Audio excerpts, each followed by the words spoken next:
Place. I'm Lisa. I'm so glad that you're here today. Don't forget to hit that subscribe button below and you'll get a notification every time I post a new wig review or wig related video.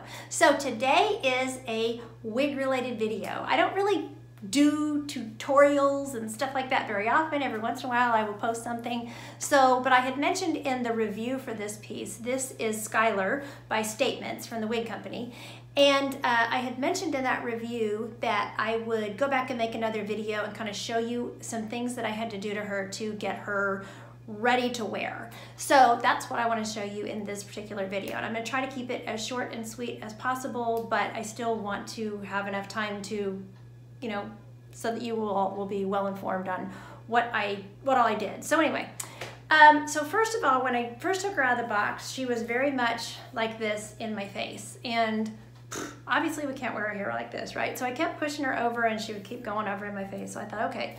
Another thing was she had a zigzag part, but it was zigzagged like really, really fine. And I mentioned in the review, they have a very tight part on these. And if it's something that bothers you, you can go in and pluck. You just need to be really careful with your lace. I personally don't do that, so that's not something that I can show you, but there are other videos on YouTube, I'm sure, that you could find, you know, where they do plucking on the part. But so I had to kind of keep, hold on, let me grab my comb.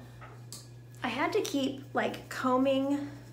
I have this comb that's got a wide tooth comb, and of course that's what you should use most of the time on your synthetic fibers. But initially when the fibers are brand new and all that, if you do it carefully, you can use a finer comb. And I kept having to just comb it, you know, comb it out and try to get it opened, you know, opened up more and opened up more and opened up more. And, you know, eventually I finally got it so that it was opened up enough to where I could see more of the monofilament. I actually, you know, had it off my head. And, you know, as you can see when I take it off my head, it's like all here there. It almost looks like there's no monofilament. So what I did then is I just kept combing it, and also combing it back this way just to get that part opened up all the way. And finally got to where I felt like I had, you know, some mono, you know, peeking through there. You can see my finger there. And that kind of was, indicative to me that I had it opened up enough. So, but once I did that, then of course I had hair, you know, that was really in my face because I'm asking the synthetic hair to move over kind of out away from where it had been trained in the box and everything to be. So I'm gonna pause this video and I'm gonna put this on my mannequin head and I will show you exactly what I did with it. Okay, I'm back. So I'm gonna show y'all on, the mannequin head here what exactly I did with her. I was trying to get this set up so that you have the best view, you know, of the hair and everything. So we're good, got hair flop like this. So I went in and I just wet it. I didn't get the whole wig wet. You can get the whole wig wet if you want. This is just how I did it. So this is just showing y'all what I did and how it helped. And, you know, not saying this is the only way to do it or whatever, but just this is what I did. So I got that wet, and I have to look here and see. I didn't want to have this effect like, you know, like the hair goes up. If that's what you want to do, then you can take your steamer and you can pull it up and you can steam it, and then you can clip it back like that, and you'll get more of that, you know, like wave up in the top. And that's not what I wanted to do with this one. I just wanted to get this hair to go out of my face. So sprayed it with the water,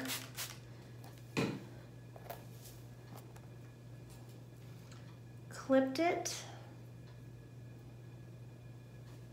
and you can use any kind of clip. This clip is just super convenient. You should probably use more of like a plastic one, but oh well. Okay, and then I'm gonna take the hair dryer and I'm gonna put it on low, and I'm not gonna stick it real close to the hair, but low blow dryer. Test your blow dryer, make sure it's not gonna be hot. And I just sort of, you know, got that. Just dried it, but I held it, I held it way up here. I'm not holding it, and turn it off. I'm not holding it down like this because I don't want to, synthetic fibers, if you get them hot, this is not heat friendly either. So if you get them really hot, they're just gonna melt. So you want to be really, really careful. But I just did this, kind of dried it a little bit, kept it smoothed down, kept thinking in mind what I want the hair to do, I want the hair over here on the side, not in the face. So I just kind of held it up there, and that's all I did. I didn't do a lot of blow drying. It's not completely dry yet. And then I just left it clipped and let it dry overnight. And that achieved what I wanted, was just to get that hair out of the way. Now, you can also do that with your steamer. I just have a closed steamer, but really, from what I've heard, the best steamers are like the John Renault one that has the little pipe on it. But I have the cheapy, because I don't steam very often, so I have the cheapy closed steamer. Again, with your closed steamer on these synthetic fibers, you do not want to go in like you would on a garment, and get that right up on those fibers. You're just going to blow some steam, up here at the top, and again, I would clip it over to the side. So, pretty easy. So I will, now she's a little wet, so I'll let her dry for a little while, and then we'll come back and I'll show you how I did her dry shampoo. Okay, I'm back, and we're not doing the dry shampoo yet. Something just occurred to me whenever I was, gonna just let her sit here and dry. I thought, well, you know what? I could also use my hot air brush, and I've kind of alluded to this in videos before, but I've never really shown it. So I thought, well, why not show, that's another way that I could have gotten the hair to move out of the way. So again, I have high, low. High is never gonna hit my synthetic wig, okay? High heat, never, ever on your synthetic pieces. You'll melt them, you'll ruin them. But low, carefully, can work. So I'm feeling this is not hot at all. This is basically maybe lukewarm, tepid air, just like if you had tepid water. So, but what you can do, this is another thing you can do, is you can use this to get these fibers, to just kind of train them out of your face again. So again, the hair is still a little bit damp. So I'm just gonna do that. And as you can see, the fibers are fine. They're not melting or, anything like that. Now, of course, all of this, do at your own risk. I'm not assuming any risk for anybody's pieces, but I've done this lots of times and I have not had a problem with it, so I feel comfortable, but again, low only, low heat only. You never want to put high heat on. But that also is going to help, to train it. But a lot of times, I don't even use the dryer or use the, hot air brush. What I do is I just get it wet, clip it over to the side, and wait overnight. But I'm just trying to show y'all, other options of what you can do. I'm gonna do this over here a little bit because I actually wanted to kind of straighten these ends out a little bit.